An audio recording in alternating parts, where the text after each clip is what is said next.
Hi, everybody. It's Susan again, and I'm here this time to talk about the Aquarius new moon that's coming up on the 29th of January. And I don't usually use this word, so perk up because this is something I consider to be a little bit overused these days. But I do think this is an era or a period of time where we are in a portal that is taking us into a very different space collectively and individually. Um, I do believe it began at the end of last year. Of course, it's a long process. These things are never one event, but they're a process of events. And I think at the Capricorn new moon, we saw at the end of 2024 already a very big opening. And I did a video where I was talking about how that introduces this cascade of change and these events that are opening up in the next few months. And here we have another very significant energy that's opening us up to what is coming again and again in the next few months. So yes, I use that word portal. And the way I see the word, the meaning of it, is that it's opening us up to something that is beyond this third dimensional reality. So you can take that for what it means to you. If you can at least step into your own experience of life and see yourself in a bigger sort of fullness of life, a bigger sense of who you are. That to me is something that opens you up like a portal to another dimension, which is always there, by the way. It's not like it's a new dimension that's just appearing on the scene. It's always there. It's just that our minds are elsewhere. And the mind is actually something quite significant in terms of blocking our capacity to reach these different dimensions. And especially when we're talking about Aquarius, we have to talk about the mind because it is a very airy, fixed air, intellectual sign, and often can be very focused on an idea or an opinion that actually can block this ascension or access to this other dimension. You're going to hear me say higher, but I don't mean it that way. I don't mean it as a hierarchy, but sometimes I'll say other, sometimes I'll say higher, but it's not meant in a hierarchical sense. They're just other dimensions that are, let's say, fuller or more complete than the more limited experience that we have here in our 3D reality, which is equally real. It's a relative reality. Just as the Buddha says, there is the absolute reality and the relative reality. And what we want to understand is how we can live through both. We can be a part of both. So what excites me about this moment is the Aquarian energy is really deeply connected to the angelic realms. It's connected to the cosmic notion of life or the cosmic spirit. So it's the water bearer. It's an air sign, and the figure for this air sign or the constellation image is of a man bringing water, bearing water, pouring it out of a large vessel. And so those little waves they're not air waves. Those are definitely water waves because it is actually a water bearer. And the glyphs of the signs never talk about the elements. They refer to the meaning behind the sign. So what is water? It's the image or the sensitivity of our deeper spiritual self. It on a surface level is emotional connection. It's our deeper connection to all of life because water is life. And especially when it's in Aquarius, it's with reference to Pisces coming next. It's bringing the news of Pisces, which is about the absolute, merging with the absolute. Absolute. So when we're in Aquarius, it's the energy of understanding that, oh, yeah, I'm actually not this body. I'm so much more than this body. And it's a very interesting new moon on the 29th of January. Universal time, which is what I always use, it's 12:35, almost 12:36 in universal time. So you can adjust backwards or forward depending on where you live. But for most people, it will be on the 29th. And it's coming very, very close behind the direct station of Uranus, which is pretty much at the degree that it stations at the following day. And so there's something very interesting about this time as well, because it's like the Iranian energy of change and impulse is revving its engine. It's kind of frozen in this space. When, figuratively speaking, all of this is simply our perspective from the earth. None of this is really happening out there in the space, but Uranus is just kind of holding on to this energy as it appears to be turning around in the sky and then moving direct. And so that's quite symbolic of this moment, which is sort of pregnant with the possibilities coming down the road, which is quite quickly down the road. We're going to talk about the 1st of February as well in this context, because it's also Imbolc on the 1st of February, which is when we have then the moon aligning with Venus, Neptune, and the North Node. And Imbolc does represent, in a way, pregnancy. It means in the womb, to be in the womb. And what is that womb? It's the golden cosmic womb, what in the Indian tradition is known as Hiranyagarbha, the cosmic egg of our existence that births our existence.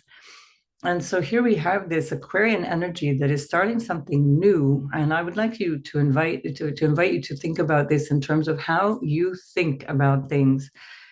So often we feel, and this is very Aquarian, because in the symbolism of Aquarius moving into Pisces, as the signs do, not the ages, but the signs move in that direction. Aquarius moving into Pisces is this desire to merge. But what blocks the merging, let's say the desire to merge with the absolute, is blocked by the intellect. And that's this Aquarian energy, which is about overthinking things or believing already that I know. Again, Aquarius is similar to Sagittarius in that sense, can have strong opinions about things, and especially because Mercury is also there with Pluto. In a way, Mercury has just got this message from Pluto that says, let's be real. Let's go really close to what is true, what is real. And that's something that is a bit elastic these days. What is real, what is true. It's an important thing for each individual to realize, and that doesn't come from an opinion or a thought or a belief. It comes from a knowing. So this is I know, and not in the sense of I know it all. That's the less elevated sense of I know. It's about I know. I received that understanding. It goes beyond words. That understanding. I know. So that Aquarian energy is really strongly an impulse, let's say, for reaching out deeper into the realms of the unknown, the realms of spirit, the realms of enlightenment. But then there's this thing that blocks. And this is where so many people are, so many of us, I include myself there. On a good day, I will feel very, very much merged and connected. And then on another day, I might feel like I don't feel this connection. It's so hard to find again.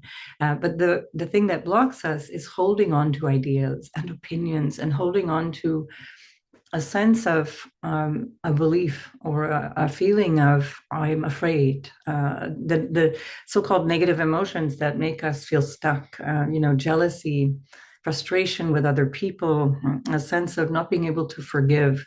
All of that holds us back. We can't merge then into the absolute, which is Pisces, which is just a couple of days later when we get to this very first exact approach to Neptune, North Node, Pisces, and the moon all together. The moon having just come from Aquarius, bringing that message through. So opening up, and of course the moon representing the mind and the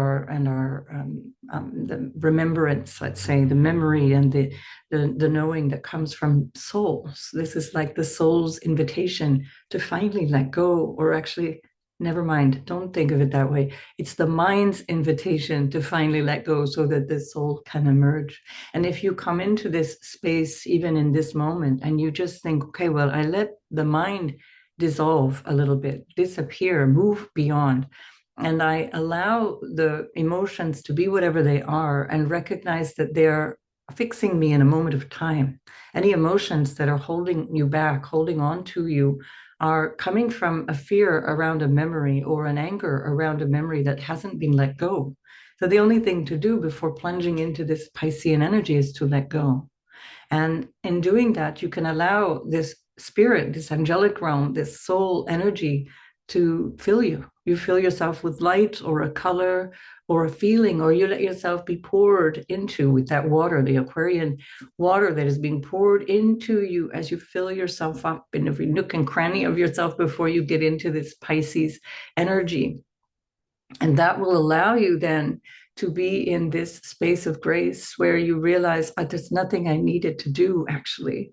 And I'm not suggesting you abandon your children and your job and all of these things. Those things you do, but you're not the doer. And this is where Aquarius can block itself from accessing that Piscean energy of merging, which it craves and which it really wants. So what happens in the Aquarian energy is that it can get too heady, ungrounded. So there's either like this two, the almost diametrically opposed sort of classical types of Aquarians, which is the over intellectual sort of mad inventor, the genius energy of Aquarius, which has so many thoughts and so much intellectuality that it's kind of knocking itself into walls and not sure what to do with day-to-day life. And then you get the airhead, which is again another, just not there. The person is not mentally there. And so there's a sort of a ditzy quality. Now, those are extremes, and don't please write in the comments that I'm an Aquarius and I'm perfectly functioning. Thank you very much. And these are just caricatures. They are the archetypes of the sign. That's just to make the point. But it does make a good point. It's worth noticing because the mind is the obstacle for Aquarius, and Mercury does quite well in Aquarius. I don't agree with the notion that it is a modern ruler. I don't give modern rulerships to signs. Actually, Aquarius in the rulership scheme does not have an exaltation, so Mercury is considered exalted in Aquarius in some modern astrology systems, and I don't subscribe to that. So we do find that the sun, though, is in its detriment because it's ruled by Leo across the way. But you always have to think of that as a polarity. There's a Leo quality in every Aries, every Aquarius, and there's an Aquarian quality in every Leo. And so that balancing out of the ego and the self and the notion of me and how I'm expressing myself with what others need and with what society needs and what the merging is socially is what the axis of Aquarius and Leo is all about. And so here we have a lot of opportunity with Pluto and Mercury together to really get to the nitty gritty and say, well, what is it that I'm holding on to and what is true? My version of the truth or my memory, which is often unreliable. Let's face it, most often the memory is an accumulation of memories or an accumulation of ideas around an event that actually don't register as true, absolute true, around the event itself. And so it's something to consider. And this is as we approach this time, because I'm doing this about a week before the actual new moon. As you approach this new moon, you can start to play with this idea of what am I holding on to? What grudge, what resentment, what anger, what fear? What is it that I can't let go? What can't I forgive my parents for, my ex-husband, my ex-wife, my whatever, siblings, my perpetrator, whatever, or myself? What can I not let go? And that recognition that that's the thing that is like a glass wall that's between you and awakening, that's between you and merging fully. And the more that you can shed that and just allow yourself to be sort of filled with grace and filled with spirit and filled with this moment, which is unique. It's a very, very unique and precious moment in our collective history. We've not had these kinds of astrological configurations before, even if some of them have a certain amount of rhyming nature and they will resonate with previous times, they weren't in a combination like this. And we're in a year that is also a numerological 9 year. We see these lunations that are coming in a sequence of several moons in a sequence at 9 degrees. We had the 9-degree Capricorn moon, 30th of December, then this 9-degree, 9:51, almost 10 degrees of Aquarius. Now, this is in a sextile, by the way, to the point at which Mercury and roughly where Venus will be both retrograding, which happens to also be the new moon in Aries, which is on the 29th of March, a total total solar eclipse. We'll get into that too, but just keep this as a reference point, because as we're moving through this, we're growing into the next phase. The next new moon is in Pisces at 9 degrees, 40 minutes of Pisces. So and then the perfection of the 9-degree Aries, as we get to that total solar eclipse at the end of March, this is a big deal. This kind of sequence of events that's pointing to the same thing again and again. It's saying, look here, look here, look here. Completions, let it go. Move into this surrender. This is the end of what we thought we knew about ourselves. This is the end of what we thought we knew about this world. Not the end of the world in that material sense that says, I'm going to lose all my stuff. I'm going to lose all my people. I'm going to lose all my accumulations. Which, by the way, is just another way of saying I'm afraid of dying. This is this sense of, no, I'm ready to let go now. This is really the key word for this season. And you've heard me already say that in a few videos recently. It's about really letting go. And when we let go, we don't give up. It's not letting go with a sense of I give up and I don't do anything and I don't care anymore. That's the lower end of the spectrum of Aquarius. It's not interested. It's I couldn't care less. I don't care. Do what you want. I don't care. And a shutting down. It's a the rejection, let's say, that Saturnian quality, this rejection of emotional connection, a rejection rather than a solid sense of boundaries. So that's a different kind of coldness. The Aquarius energy is the coldest, driest energy of the zodiac. And it can be very frosty, very, very cold socially, very intellectual. If we look at AI, we see it in that.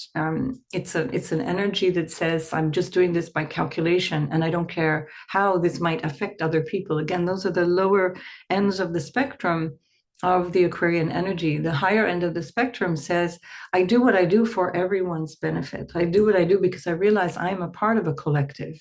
I can't separate myself out. That's the sun, the sense of individuated self, the sense of separateness and self dissolves in Aquarius. It merges with the collective.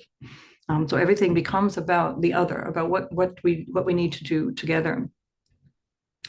So this is about consciousness. This is the Aquarian energy. It's about the consciousness of our spirit, consciousness of the awareness of, the knowing of our spiritual being, this angelic realm that is not quite the absolute. It's not quite the Piscean merging and totality of the universe, but it is cosmic, and it is in that higher realm, which says you're way, way, way more than this lifetime. You're more than your financial statement. You're more than your job or your lack of one. You're more than any relationship or lack of one that you might have. So this is about inclusion of all in that highest sense of humanity. And again, in the opposite end of that spectrum, it can be about exclusion. It's the othering of people without any concern, without any care. So we have to be careful. Where are we with that Pluto Mercury? Now we have this opportunity. What is that, 19 arc minutes of a degree away from a conjunction. It's intense. Mercury has just emerged from its relationship from just hours before with this connection, this deep penetrating connection of understanding what is true. Mercury's taking that understanding. That only happens, by the way, every few months Mercury will pass by Pluto and take its instructions. And depending on the retrograde cycle, it's going to be something that is quick and fleeting, or it's something that lasts a little bit longer. And this time we've got a very fast moving Mercury, and it's taking its instructions and it's kind of like punting them to the moon and the sun and saying, okay, what are you going to do with this information now? How do you want to feel about that? What do we know is true? And are we fallible? And can we recognize that fallibility, and that our memory or our holding on to the memory, holding on to the resentment, the grudge, the anger, and so on? Can we have the awareness, the intellectual realization that this is the barrier to getting where we all want to go? There's a beautiful poem by Kabir, and I've forgotten now how it all goes. But part of it, the part that I do remember, is that he's saying the mind is a thief. Chitta chor. The basang is, this is where my love is, my love for the universal. I'm being called to that, and the mind is stealing it from me. Chitta chor. That's the mind is a thief, and it's taking this love and this merging and this desire away from me. I can't get to it. It's way over there because the mind is stealing it from me. It's taking it away from me. This is very profound. This is what makes poets like Hafiz and Kabir and Rumi and so on so profound, because they were talking about love, and you could read it as if it's human love, and it never was. It was always about divine love, and how that is. It's such a calling, and this is something to be aware of also with the energy of Aquarius, that certain things can become obsessive. And when something is mentally obsessive, we are behaving badly around it. We'll act in ways that are antisocial or antithetical to what's good to ourselves or to another person. Whereas if the so-called obsession is actually coming from the heart and coming from a desire to merge, then we're ready to use that Saturnian energy, which is going to give us discipline and a structure that gets us towards that. And so the ruler here of Aquarius, Saturn, again, I only use the traditional rulers. I don't use Uranus for the rulership of Aquarius, but Saturn as the ruler of Aquarius is in Pisces, and a really major player at the moment, because it's this Saturn moving back and forth in its dance with Venus that is part of where we're going to by the end of March with this 9-degree eclipse that Venus is going to give us some inkling about already on the 1st of March or the end of February, beginning of March, if we give it a few days on either side.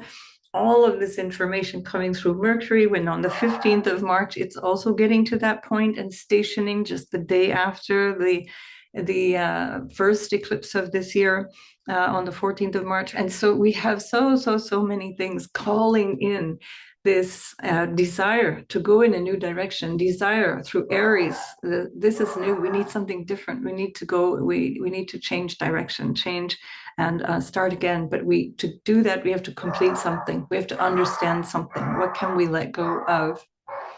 So this is the path that we're on at this particular moment. And we have a lovely support in the form of Jupiter, which is also backing into a trine with the sun and the moon. And Jupiter itself is retrograde, so it's not giving us its best. It's not in its happy place, but it's Jupiter that is ruling all of this Piscean energy.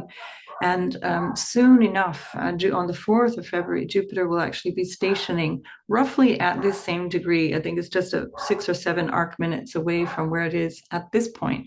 And it's going to be stationing direct again. And then when it starts to move slowly forward, we start to get this same energy of Pisces, but in a way that feels much more, okay, now I get it now. I've understood the message. Remember, Mercury is ruling Jupiter. It's the messenger. It's taking this what is this knowledge, this notion of what is true, what is real. We just had the sun meeting up with Pluto at the 10 days, let's say, before this new moon.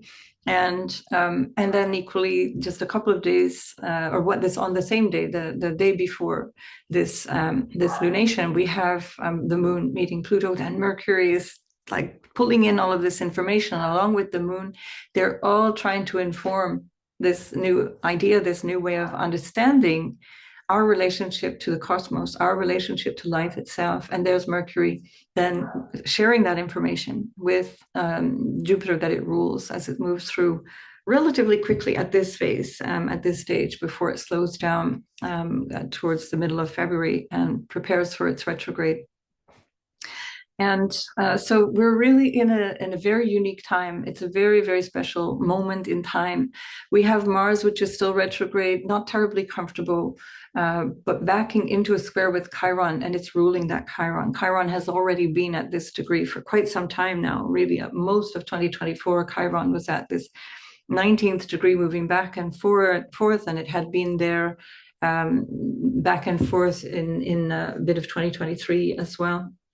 And so we have this Mars squaring Chiron, which suggests that there's something that we need to learn about where we are not acting in our own best interests. With Chiron in Aries, we often might underestimate ourselves. Again, this is the question of mistaking the ego for the self, mistaking our sense of, the belief around who we are, or our activities and our desires for who we are.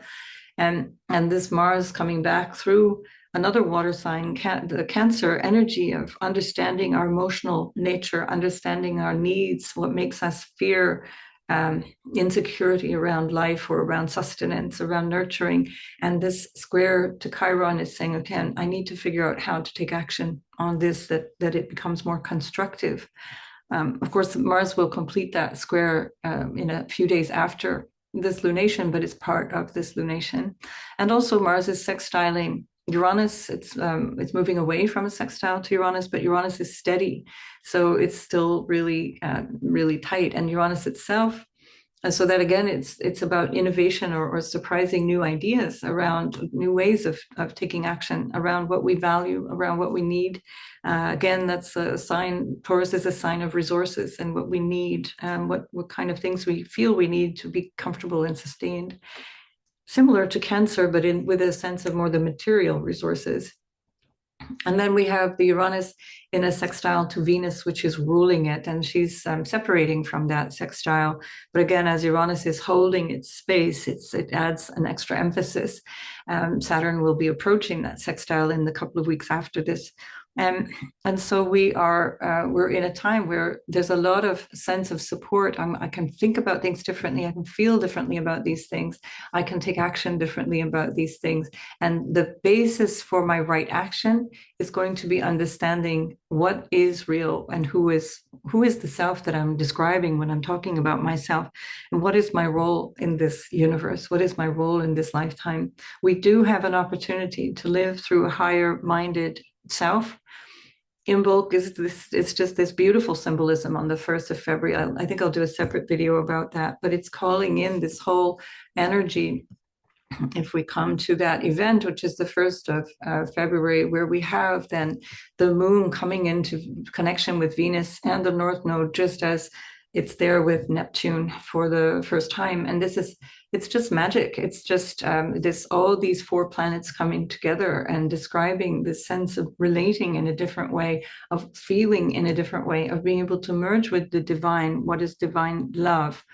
What you could describe as soul, and merging with the divine that Kabir writes about, or that Hafiz writes about, or that Rumi writes about. This is the divinity that is what is true love, rather than relational love, human love.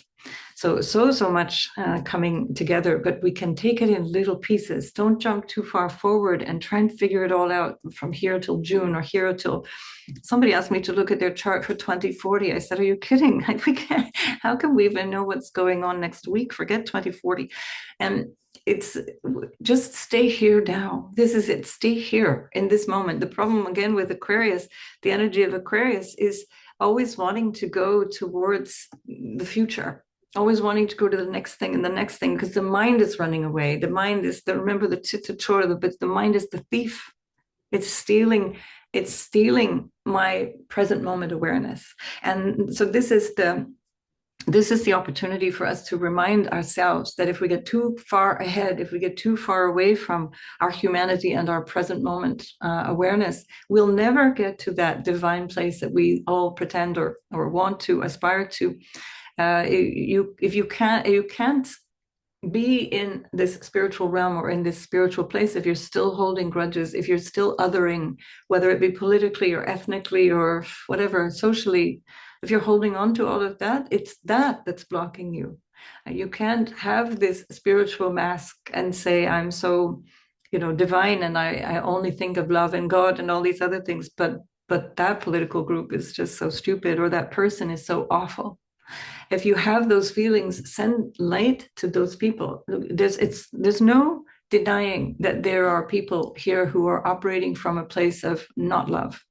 And that darkness will overtake you or overtake certain aspects of the collective if we keep putting our attention on it.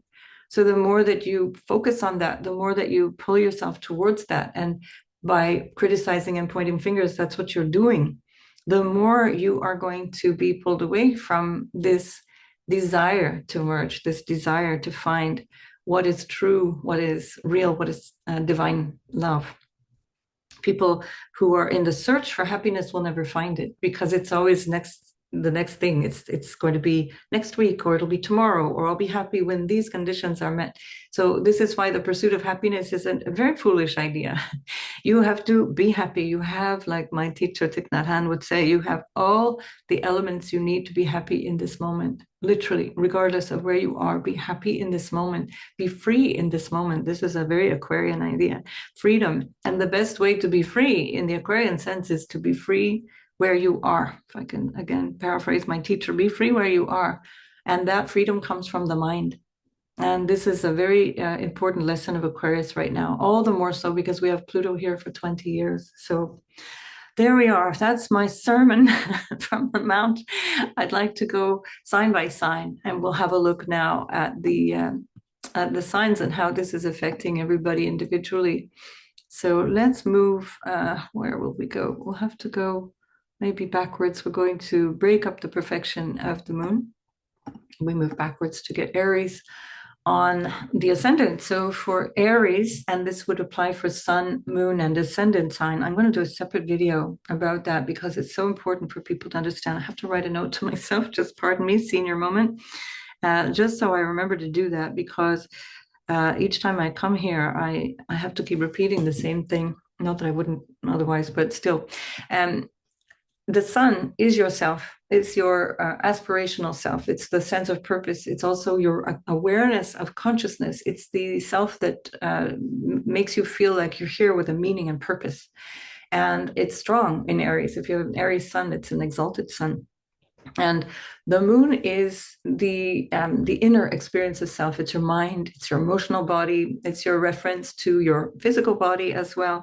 It's the memory. It's the mother relationship to all things that are nourishing, and then the ascendant is yourself. It's how you sort of appear into the world, appear on the scene, and that's how people see you very often, and how you engage with life. So those are the three ways of looking at that. And when you go through the different types of experiences, as I'll outline them in the chart, you look at all of those things from the lens of, am I experience this inward? Is this an inward experience of self? Is this me with reference to my moon? Moon also, by the way, references the house and home, what feels like home, what feels like security. So if I'm saying it's, happening in your fifth house, well, how does that affect me emotionally, for example? Whereas if it's the sun, how does that affect me in terms of my identity or my career, or the way that I relate to the solar masculine, meaning perhaps my father, or the males in my life, male figures? And then if it's the ascendant, that's very purely, how is this affecting me in the totality of my life? So maybe I'll clip this off separately and try and get away with that being the description. Anyway, so for sun, moon, and rising in Aries, this is all happening in your 11th house. It's very solidly Aquarian. This is one of the reasons that Aries is such a straightforward, in your face, this is what you see, what you get kind of energy, because the houses and signs align with their meanings in so many ways. Not that the houses and signs are exactly the same, but there's a lot of overlap. And so we have an 11th house Aquarius moon. There's very, very strong implications for what you sense is your future, what you want in the direction of your future, or what you wish for, what your hopes are for. And here with Pluto going in there, that has already been a very big change over the last couple of years, that you've been exploring new visions for your future, or new groups of people to do that with. Aquarius does represent the collective, but it's also how you engage with the collective, how you inspire the collective, for example. That's very Aquarian. And so here in the 11th house, there may be a new desire, a new wish for the future, a new source of income, perhaps, and also this new notion of who to merge with, who do I want to blend my energy with, where do I want to reach out into.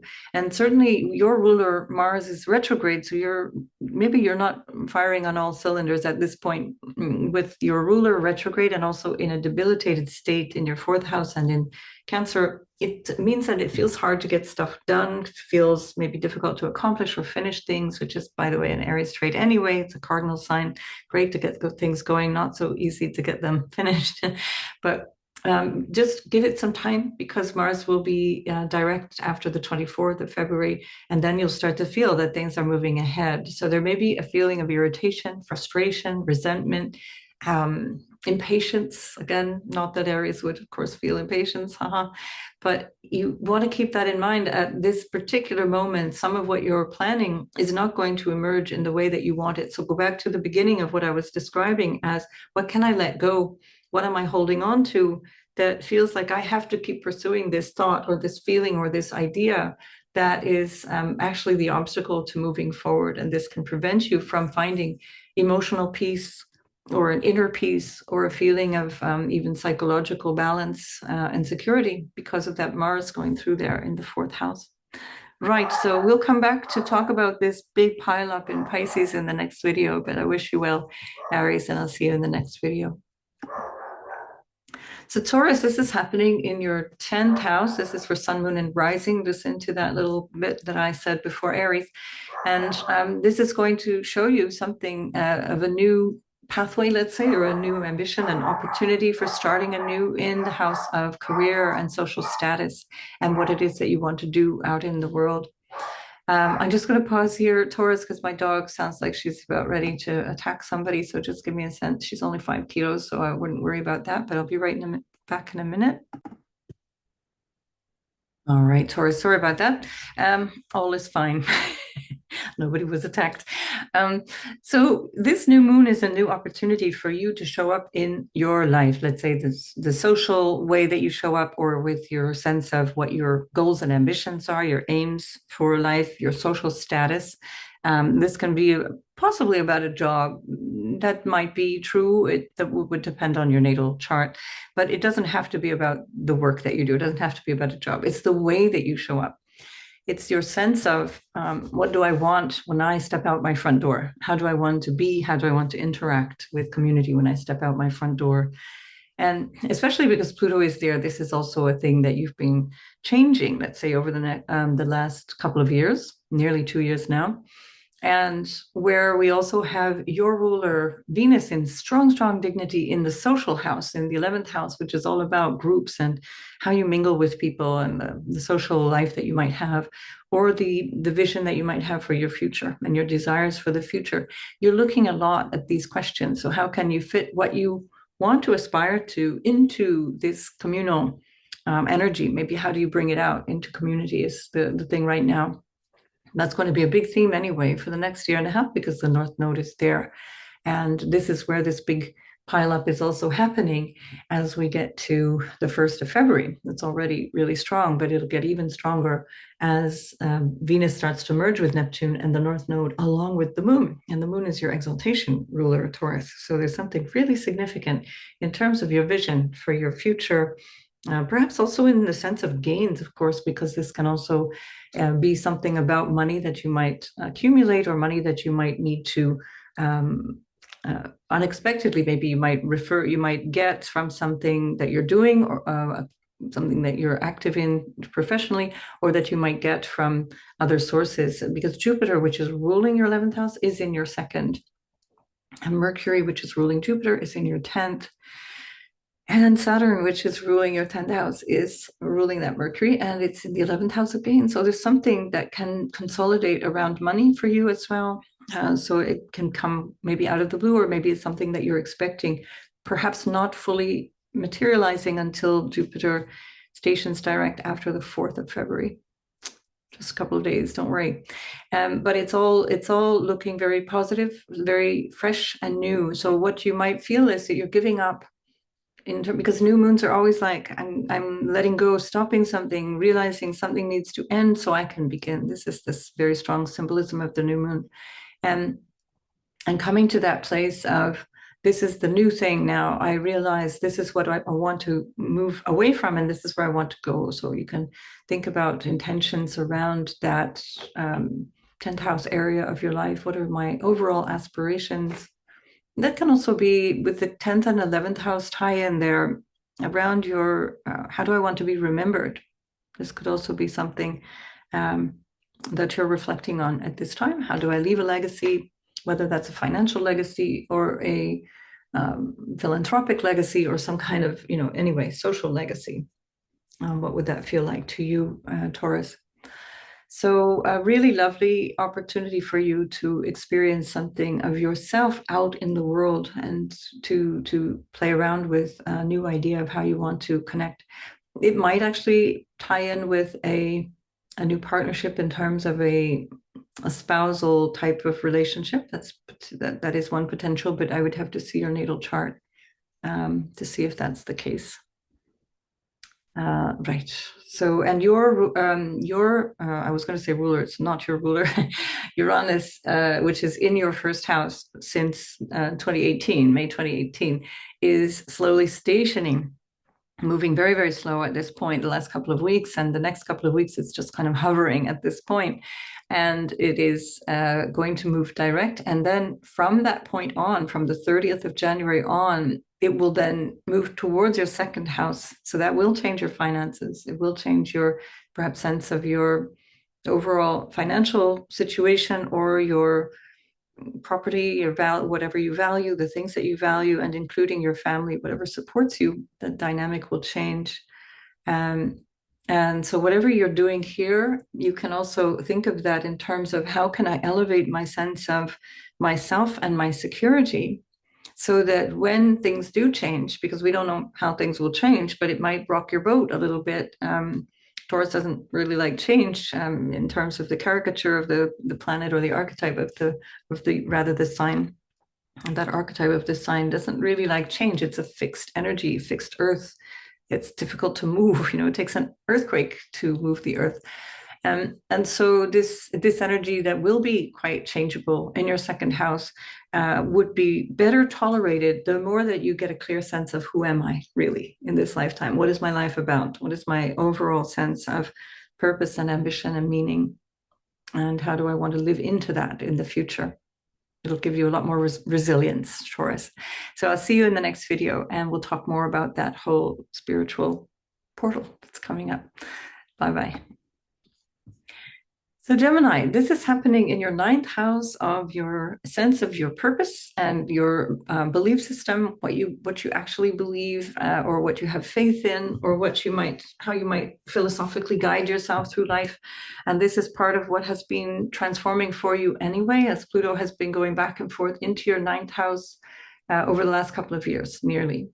With Mercury there, your ruler, having just joined up with Pluto, also with the moon, and so gathering lots of new information, lots of details, which Gemini likes very much. Now the moon is coordinating with the sun to create something new, some new idea around all of that, and think in terms of inspiration, new ways of seeing yourself in this lifetime, new ways of being, because you've got Gemini, you've got Jupiter in your first house ready to station direct. So all the information gathering that you've been doing anyway over the last, since the 9th of October, when Jupiter stationed at 21 degrees in your first house, that energy of what has happened since then, basically, let's say from June through the October retrograde through till this moment, you've been understanding something. Maybe this is the opportunity where you've been mulling it over enough to get where you need to go with this, and how things that have been feeling like they're not really working out for you,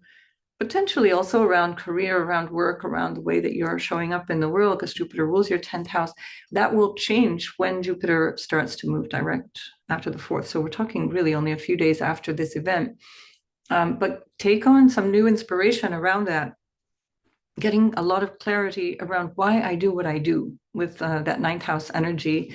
Why would I do what I do? And the Saturn that's ruling Aquarius is there in your 10th house. Well, why do I do what I do? Well, it has something to do with a sense of responsibility for the world outside your front door, a sense of responsibility perhaps also for your family, being a source of leadership, or being a source of reference, let's say, a mature reference for people, or a source of stability in a world that feels very unstable. And so this is part of this new dynamic that you're going to then start to get more and more answers to as the next few months give us more information that keeps relating back to these moments. So think from now, we're building on something that we can take action on, especially by the end of March, when we get to that 9-degree eclipse that's happening in your 11th house. which again is taking you into something into the future, something into what might bring you potentially gains as well, but it's hopefully gainful in the sense of not just economic, but also personal, expanding your sense of what your life is all about. So a very interesting time for you, Gemini, and things will start to really change quite dramatically, especially if you've been stuck around work, around career. I've heard that from a few of you. There's issues around work, around career, around money, stagnation, or a feeling of it'll never happen. February will unlock a lot of that, and into March, when things start to move ahead, then even with Venus retrograde, even with Mercury retrograde, it will feel less difficult than when now with Mars and Jupiter both retrograde, you will have had much more of a sense of being unable to really go in the direction that you wanted to. Certainly by April, that will have been understood. Just in time for your birthday in May. Right, so good luck with all of that, or in June, depending. And I'll see you in the next video. So for Cancer, Sun, Moon, and Ascendant sign, this is happening in your 8th house. So the 8th house is this place of the unknown, the mysteries of life, or the sense of what is more behind the unconscious processes of things, or your psychological processing. It can be fears as well, things that are held by the family inheritance, what you've inherited from ancestors or from your parents. What kinds of energies or beliefs and things have you inherited, and can I shake some of that off?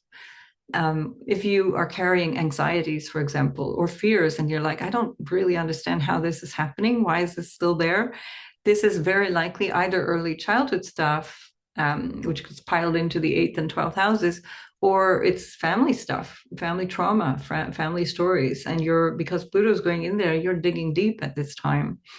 This is also the 8th house of counseling or astrology, psychology, all the ologies, or ists,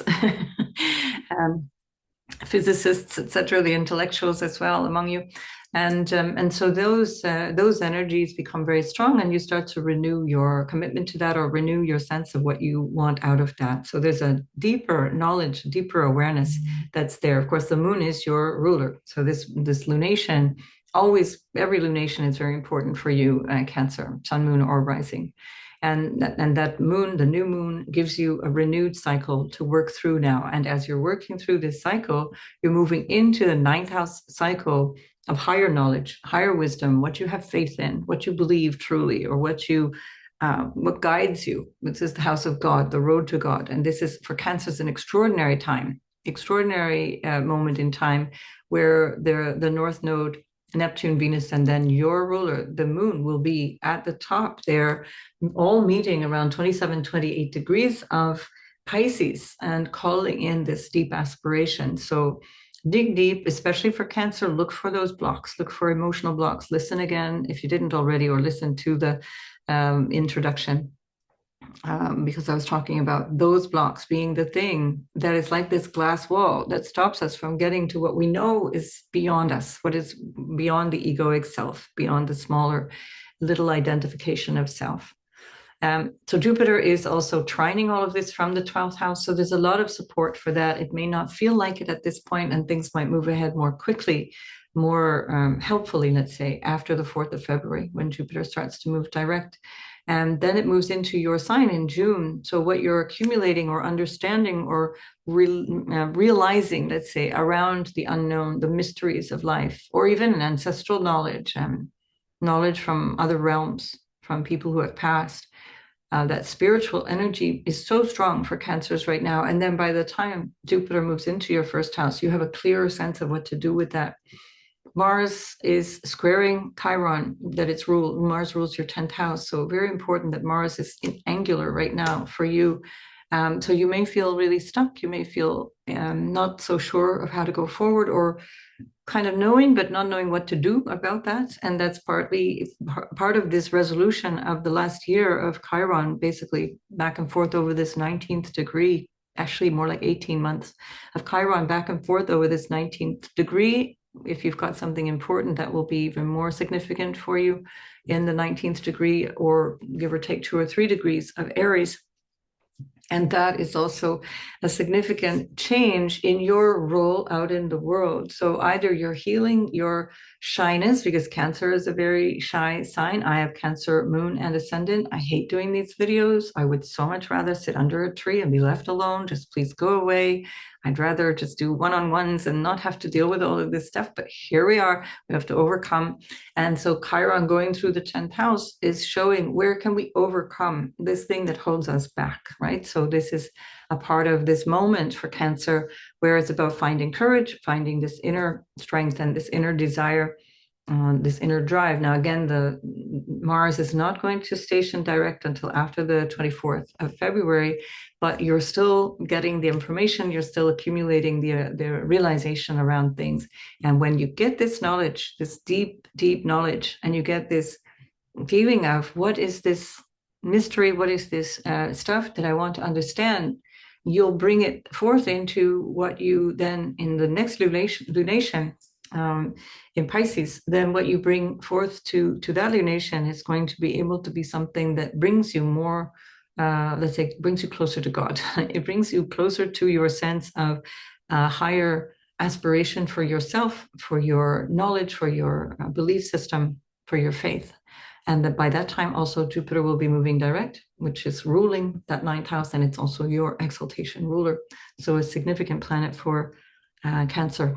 Anyway, so many things, Cancer, that will be going on, but a lot of them happening, kind of churning from underneath. And we will talk about these things as we go forward. We've got the following day, of course, Uranus stationing direct. I'm going to speak more directly to that in a separate video, but so much is changing as you've got this Uranus in a sextile to Venus, as well as sextiling Mars. And that is something you can listen again to the introduction to find out more about. So good luck, Cancer. See you in the next video. And Leo, of course, this is your opposite sign. So Aquarius is like your alter ego. And so it's about you in relationship. It's about yourself in reflection back to yourself as well. There's always this part of you that is Aquarian. That's something that you can't take away. And there's always a Leo quality to Aquarius as well. And so this dualism or this dynamic here in this polarity with Aquarius is affecting you in the sense of how you may be reaching into relationships, or want to refresh something about relationships, or need to realize something about relationships. So the new moon is an opportunity to strike out in new, different ways. You are also moving closer to this 8th house understanding, which is about intimacy, about what is hidden, the hidden mysteries of life. It's about also this occult stuff that we're doing here, the aspects of family secrets or family awareness, things that you've inherited or received from other people, what you do receive from other people. And there certainly would be a lot of things in the lives of Leos around money, shared resources, marriage, questions about intimacy, questions also about what you might be influenced by through the past, for example, through family tragedies or family situations. That depends on everybody's natal chart. But relationships are really up for you at this moment. This is the big time in your life where you start to realize your impact on others and their impact on you, and you get to decide that. Not all Leos are very selfish and bold and all the usual things that you hear about them. Often there's a self-deprecating quality to Leo that's also coming from ego. So the ego is not always about showing off. It's not always this big sort of supernatural force of life. It is often that this sense of inadequacy, a sense of not being enough, a sense of not being able to show up, is actually this very strong egoic identity of inferiority. And that also is part of this dynamic between Aquarius and Leo. So you, your ruler, the sun is way, way, way far away. It's exiled far away from you. It's considered in detriment because it's so far away from you. And so this notion of self is also more humble. There's a need now to be more humble, to be in awareness. Humble doesn't mean being in servitude. It doesn't mean being less than. It just means recognizing that we are all in this boat together, that we're all here as equals. And Leo finds that difficult in the archetype of Leo. And the Leos will either put themselves above or below other people. And so it's about finding that balance, about finding that sense of how do I fit into this relational quality. Certainly, Uranus is changing your social status, so this might have direct implications for marriage or for how you show up in work. This seventh house is also partnerships of business type relationships as well. Business is very much a seventh house activity. And the 10th house is your career and your sense of your aims and aspirations for the how you show up outside your front door and what you do in life. Even if you're retired or you're never working, it's how do you show up outside? And with Uranus there, it's been changing a lot. It's been perhaps unpredictable, which feels very frustrating for a fixed sign. Fixed signs like things to be more predictable and steady. And with Uranus in the 10th, it's definitely not that. Certainly also with Pluto moving into Aquarius in the 7th, another angular house, it's rocking your boat in so many ways. It's changing the backbone of your chart.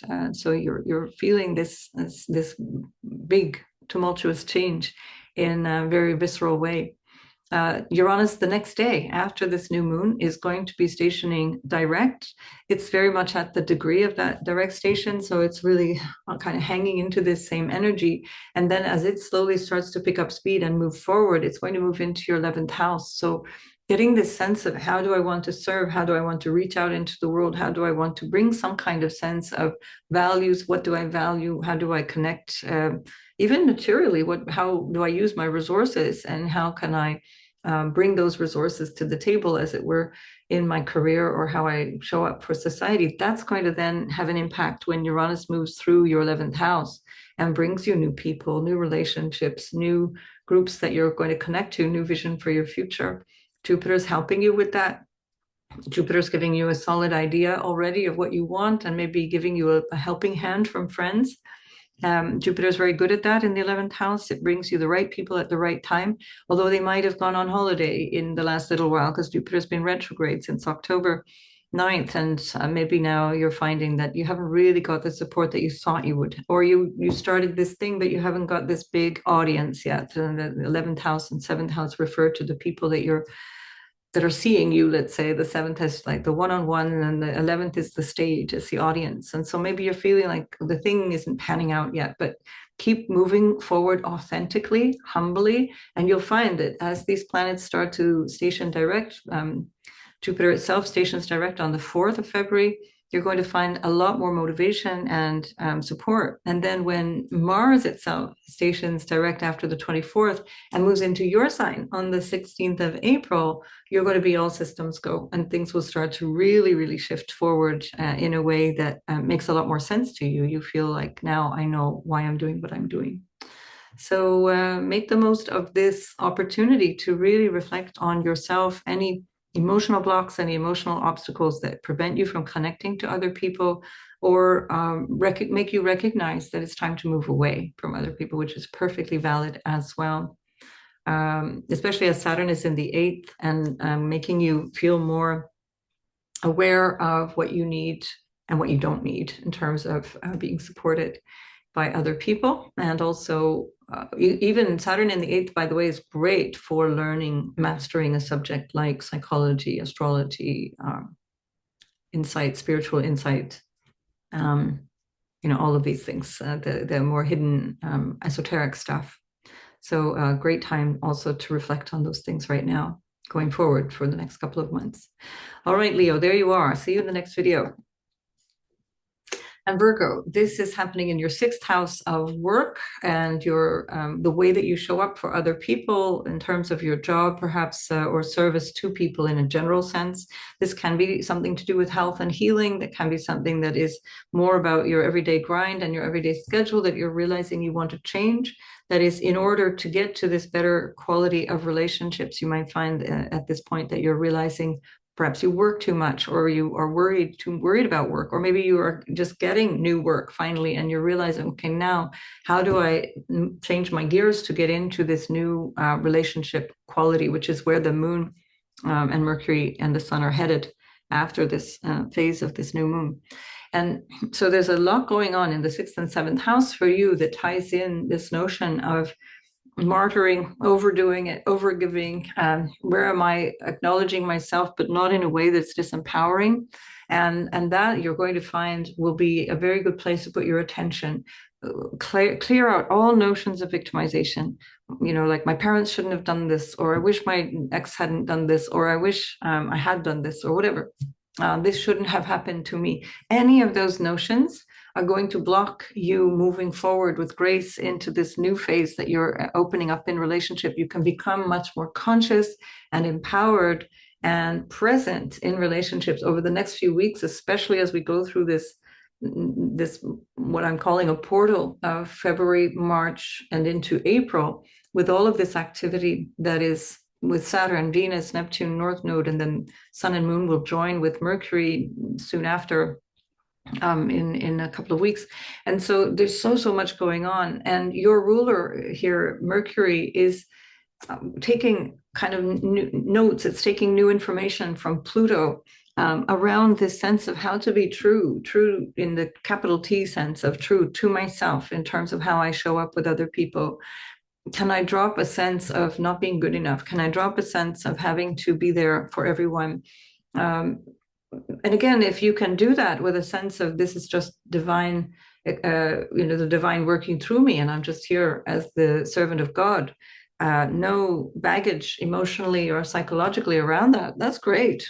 That's fantastic. But if there's a shred of a feeling of, oh, woe is me, and I have to do this thing, and what a burden, then you're going to hold yourself back. And you will always, that will taint your relationship. So what's happening now is going to flavor the way that you connect and go into relationships. And that can also include professional ones, by the way, very important for both your individual relationships, important ones, as well as your professional relationships. So a good time to really pay attention to your self-talk and overcome those blocks that are actually the thing that's stopping you. Listen again to the introduction. And Jupiter, which is in your 10th house, trining that, is showing you that especially once it stations direct after the 4th of February, you're going to get a big payoff from this new way of thinking of yourself. Your ruler Mercury is ruling Jupiter in your 10th. It's a very important opportunity. You also have the South Node moving through your house of self. You will benefit so much from changing how you see yourself in relationship, changing how you see yourself in terms of service, changing how you see yourself in terms of how you show up overall in your life, especially if this is a Virgo rising, but also for Sun and for Moon. It's going to change the way you present yourself to other people if you allow that. So this is about a conscious decision, a conscious change. This depends on your natal chart, but this is what the general moment is describing here. And a sense of what is true for me, and not having a feeling of I can't, and even if that means I have to leave this job, that's true. That would be your truth. And then how to go through that, how to change that, how to make those changes. Certainly there's a lot of your attention that is going towards the future, but it's not quite clear.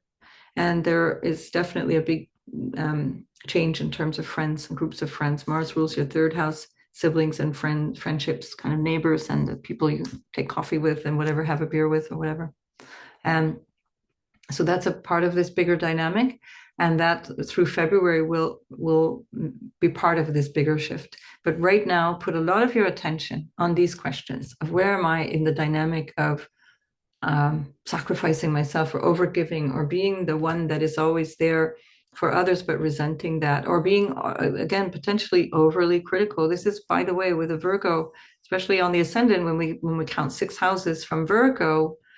This is one of the reasons that Virgo is known for being kind of picky and fussy and overly intellectual, is because Aquarius is on the 6th house and Saturn is there. And Saturn is like, did you do your homework? And did you do the thing? And did you count all the ducks in a row? And this is the meaning of Virgo. It's not because Virgo is Virgo. It's because of the relationship with the 6th house. Saturn ruled Aquarius. So anyway, there's your mini astrological lesson for the moment. So I think I should do a video about that as well. That's another thing to put out there. Anyway, so this is your time, Virgo. This is your time to really start to see yourself in a different light. It's an opportunity from the nodal perspective that comes around once every sort of 18 and a half, 19 years.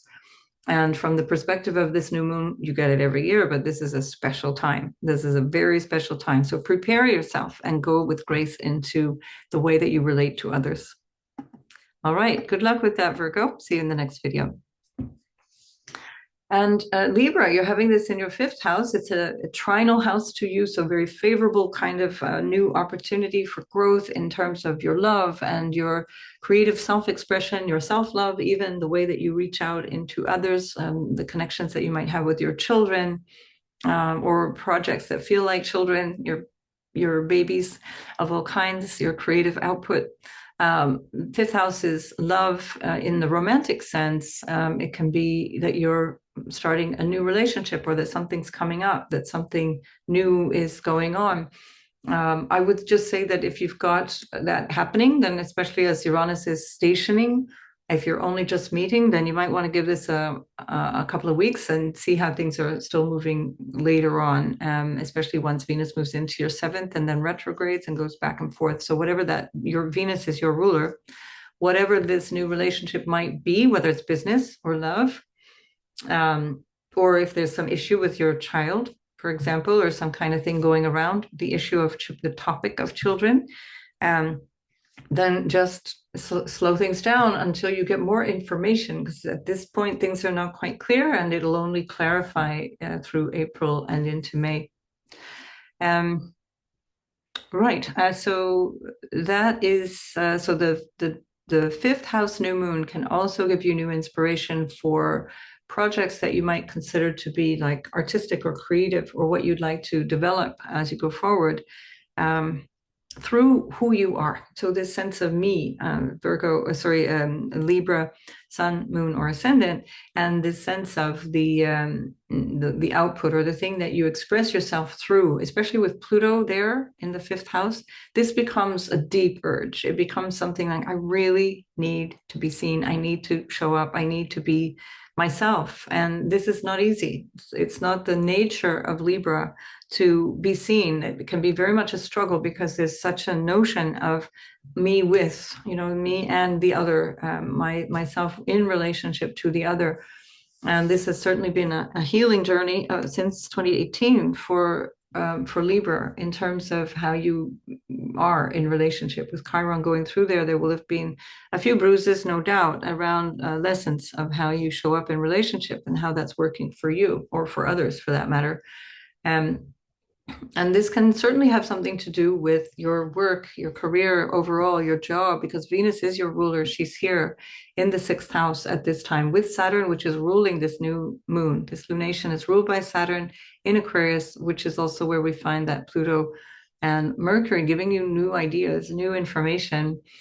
And it's also the moon itself is ruling your 10th house of career. So there's something new here about being different, showing up differently, being more creative, or being more noticeable in how you show up. Maybe that's also part of this Mars journey for you, where Mars has been retrograding, going through your 10th, September, October, and now going back through the journey since the 6th of January, back through the journey that it took through October. That will only finish up on the 18th of April. So maybe you're looking at new ways of showing up in work. And again, it can obviously be about your social status, implying marital status as well, because Mars rules your seventh house of partnerships of all kinds. It also rules your second house of money. So this may tie into family issues. Money, second house is family, what supports you in terms of money, possessions, the support that you get from the stuff that you have, as well as your own resources in terms of what do I bring to the table. So this is also here. I think part of that message with this might be, how can I use my resources without depleting them? Because that's a big story for Libra these days, is depletion. That's part of burnout. Is traditionally burnout is from people who give too much. They're overgiving, and we see that you've been doing that for sure since 2011 in your house of caring for others, or in terms of work and how you reach out. You're doing way too much. You think you're probably not doing enough, but you're doing way too much. So it's about being maybe more realistic about how you can show up and who you are when you show up, right? Okay, Libra, good luck with all of this. I will see you in the next video where we will look at that Uranian shift that's happening in your 8th house. Okay, I'll see you in the next video. Scorpio, this is happening in your 4th house of your foundation of the chart. That's your psychological foundation, your emotional security, even your sense of where do I live? What is home for me? Do I like it? And do I feel cozy? Do I feel at home? And this can be an opportunity for you to recognize where things might need to change. And that's also where we derive happiness. The 4th house is where we recognize that we're happy or we're not happy. And so please do listen to the introduction, because that's very much a part of this energy at this time. So that you get to this place of understanding why don't I feel happy, for example, what makes me happy? And there's a big shift here that is a possibility also connected to work and how you work. The sun rules your 10th house of work, and the moon rules your 9th house of your purpose. And so what you're realizing here might be, well, if I'm not happy, maybe it's about my job. Maybe I don't like what I'm doing. Mars your ruler. Mars is retrograding back and forth between your house of purpose and your work and your sense of your aspirations or your aims around your profession or around your reputation, around how you show up and what legacy you might want to leave.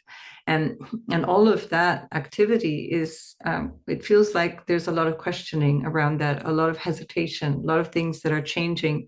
Chiron, ruled by Mars, your other house that's ruled by Mars, is in the 6th house of work and what you sacrifice or what you have to go through, the things that you have to deal with. And since 2018, it's been a bit of a schlep, because that Chiron is not so easy. It may have been some health scares or some challenges around your health, challenges around your sense of why you do what you do, or around difficulties with the actual job that you're doing, or how that actually works for you. 6th house is things that you don't enjoy doing. It's all the grunt work. It's the stuff that you don't really enjoy. And so you got the determination and the grit to do it, but how is that affecting you? And are you overdoing it? Are you giving too much where you shouldn't be? So the new moon here in the 4th is saying, what do I need to feel psychologically content and happy and just peaceful? Where can I find peace? And so listen again to the introduction as I was talking about those mental obstacles to reaching into happiness. So the 5th house for you is Jupiter ruled Pisces, and it's about finding happiness. How do I express it? So what makes me happy here in the 4th house? How do I find that feeling of happiness? And then in the 5th house is how do I take it out? And how do I express that? How do I do something about that? And because the ruler Jupiter is in the 8th house, you're having to dig deep. It's quite close to intimacy, close to what is your truth or your family truth or secrets that are coming out, or a sense of your connection with another through marriage, for example, or what you receive through marriage, or what you receive through business partnerships of all kinds, for instance. Certainly relationships are part of this story, no doubt, because Venus in the 5th in very strong dignity is talking about what is the meaning of love for you. And that's in terms of your questioning around this, and it's trinal to you, so it's supportive. It feels like this is time for these questions that are going to emerge in a way that can bring you something much, much nicer, more pleasant, more joyful.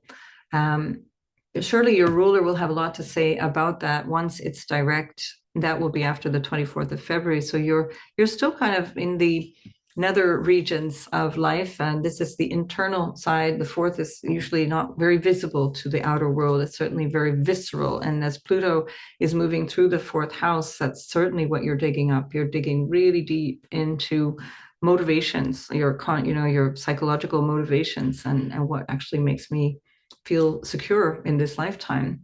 Remember that you can be a little bit stuck and opinionated. Your emotions can be stuck. And again, that's because you're a fixed sign and your angular houses are all fixed sign. And remember, you've got fixed air on the 4th house of emotions.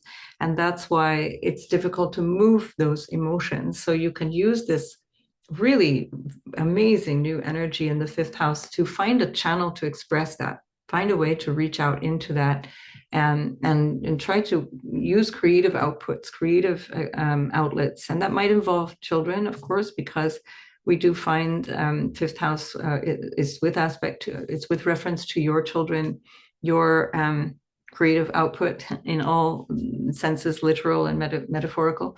And so this might be also something to do with a renewed connection to your children, or something that's coming through your children that is bonding you with them. With Saturn there, it's an opportunity for you also to make something lasting, whether it be a human relationship or a project that you're working on, that you want to make it last and make it more meaningful for you over the long term, so taking a hobby and making it more real, right? So good luck with all of this, Scorpio, and I'll see you in the next video. And Sagittarius, this is happening in your third house of the mind. And so that's where the moon is considered to be in its joy. And a new moon in the house of the mind is teaching you quite a lot about how you think.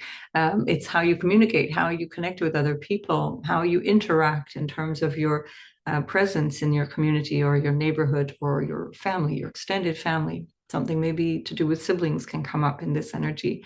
But it's new, and it's something that you're ready to move beyond. So the new moon cycle is always about letting go of something to move into the next thing, and recognizing when it's time to start something new. So your ruler, Jupiter, is still retrograde for another few days after this. The lumination itself is on the 29th of January, and your ruler is stationing direct in your seventh house of relationship as of the 4th of February. So that will also help to make you feel like things are starting to advance. And if you are engaging in new relationships, new connections with people, this will also feel like from February into March that things are actually moving forward. So you might find also that you have quite a lot of opportunities in relationships, because Venus is going to be going from your 4th to your 5th, as well as Mercury going from the 4th to the 5th in retrograde. And then later, very soon after the last eclipse of March, the 29th of March, then you'll have Neptune going into your 5th. So it could be a super romantic time, but it's coming more in the spring, March, April, or at least northern spring, March, April, and into May. So build slowly, Sagittarius. It's often Sagittarius wants to jump into things. So again, beware also. And again, if we talk about Sagittarius having strong opinions and kind of having this sense of knowing, it's because the third house of the mind and one's opinions and one's willpower and so on is a fixed air sign. It's Aquarius. And so beware of your opinions, beware of what you think you already know, and really try to use this phase building up to this new moon, and then from the lunar phase that goes for another month, really try and listen in to see what exactly am I believing? What does that actually represent? And how is that impacting me in a day-to-day way? How is that impacting the quality of my mind? Have you been dealing with depression? Sometimes with Saturn going through the 4th, there can be some depression, some real sense of frustration around what makes you feel solid and secure. And so really questioning those thoughts and beliefs and opinions that you have, that you hold, that you might express as well, and seeing if you can't shake them up a little bit and see what else might be true for you. So I do think that as Uranus stations the day after, so the 30th, then your ruler Jupiter stations on the 4th, and both start moving direct, you're going to find your everyday life takes on a lighter, maybe easier flavor. So you can be more open to new things. Just be careful in terms of jumping in and committing, let's say, too quickly to things.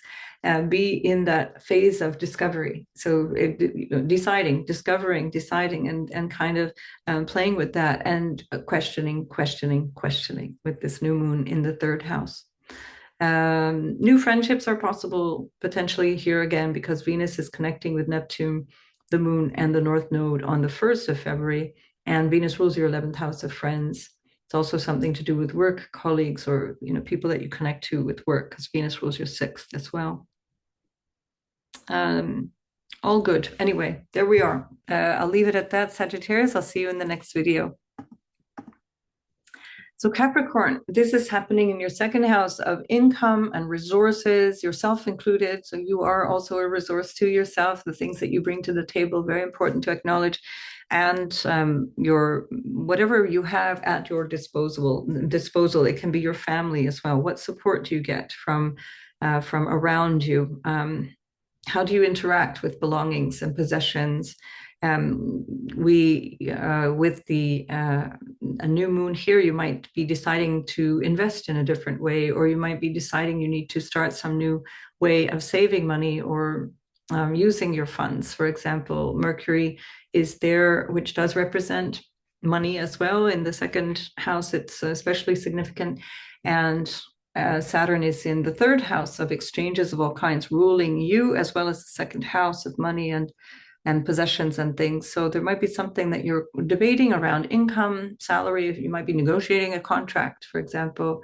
And so if this is the case, it can be something quite extraordinary that's happening around the beginning of February. Just be careful that you are reading between the lines, that you're making sure that everything is as it's said. I would wait if you can, if you have to negotiate a contract, try to wait till after the 4th of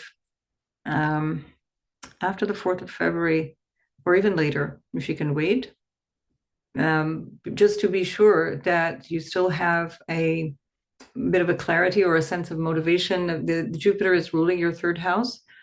Venus will no longer be in strong dignity, but Jupiter is ruling Saturn at this time, which is your ruler, and it matters how Jupiter feels, and it's already challenged in the 6th house and in Gemini. So having it direct is already going to give you better results. Let's just say, I need to see your chart to be more specific around that. But if you have any way of kind of delaying things, then that would work really well for you. Anyway, so thinking in terms of also your values, this is also a new thing to consider. What do I value? How do I value things? And how could that change my vision or my sense of how do I connect going forward in life? Is a really good thing to reflect on as well with this second house new moon. All right, I'll be back with you in another video, and we'll talk about Uranus that's moving along in your 5th house just a short day after this new moon. Take care, Capricorn. See you in the next video. So Aquarius, this is your new moon this year, and it's a lovely one. It's, I think, very, very significant that it's very packed full of significance for the future, because it's very Aquarian. And so it ties in very tightly, not only to the previous new moon, which was at 9 degrees of Capricorn, also ruled by Saturn, your ruler, but also how it ties in so much with the future of, let's say, February, March, April, and into May really strongly, or even into June. And so you are thinking differently about yourself. You're creating a new sense of what you want to do going forward, how you might want to appear in your own experience of life. Now, this is an angular moon. That means that something new and different is showing up in your life in a really powerful way. This will be especially true if you have anything around the 9th or 10th degree of Aquarius, give or take 2 degrees on either side. And that will be something that's quite significant for you. It'll have long-lasting implications, but at the very least, and for all Aquarians, it will have implications, Sun, Moon, and Ascendant. And also the fact that your ruler, Saturn, is in your 2nd house shows that there's something to do with new opportunities around resources, or perhaps around income, or what you have accumulated and your wealth and what you're doing with that, and having a higher sense perhaps of connection to what supports you. You might even have more of a sense of a surrender to God kind of energy. Venus rules your 9th house of the road to God and what you have faith in. And it's coming up to a connection. It's already there in conjunction with Neptune, but it perfects the conjunction with Neptune and the North Node, along with this moon that's kind of taking the information from the new moon and bringing it through into Pisces soon after. And so it might be like, now I realize that I'm actually supported by God. This is actually the thing that does bring me the most resources, the highest potential for me to succeed, so that you're recognizing how you have more of a right relationship with finance, for example, especially as Saturn being in the 2nd house, your ruler in the 2nd house is anyway aspiring to you having a right relationship with what you consider to be your resources. That includes your family as well as money and income and those kinds of things. 2nd house is your voice as well. So you might be thinking in terms of, how can I speak up more about the things that matter to me? How can I relate differently to what I need to say, what I need to speak up about? Certainly with Chiron in your 3rd house, that will also have been something around that dynamic of how do I communicate and how do I need to maybe shift that or change the way that I show up in terms of my local space or my everyday interactions with people, or even my extended family, siblings and cousins and things like that. Yeah, and you're changing your attitude towards your everyday life in general, and certainly with reference to work.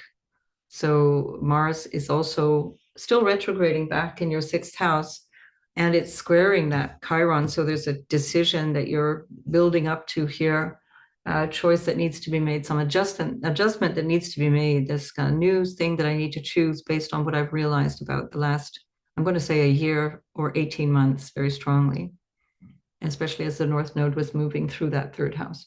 Right. I'm going to tell you more about Uranus in the fourth house, which is also a pretty big deal for you, shifting that fourth house energy. And I will do that in a separate video. And that will be stationing direct on the 30th of January. So good luck with everything, Aquarius. I will see you in the next video. And Pisces, this is an energy that's very personal to all Pisces, sun, moon, and ascendant sign. This is your moment. This is your year. It's a very Piscean era at the moment, very, very high in everybody's attention. It's at least astrologically speaking. You have a 12th house new moon, and Pluto is there with Mercury, kind of chatting away about what is true, what is real, what is the true form of life. How do I move through what is unknown, the mystery aspects, the mysterious kind of unknown, unseen realms of life. These are the angelic realms. This is also the quality of what is beyond the veil, or people who have moved beyond the physical realm. That's ancestors or people that you've known, or in general, people who have passed on.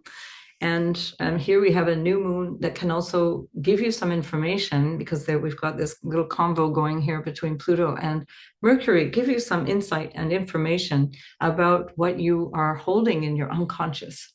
And that unconscious might be the thing that's blocking you from just fully being yourself. And this is a year for Pisces to fully be yourself, with the North Node moving through for the next year and a half. And also all of this activity between Venus and Mercury stationing retrograde in your second, acknowledging your value, acknowledging how you dig in to get these resources. And for Pisces, you are your resource. It's Aries in the second house.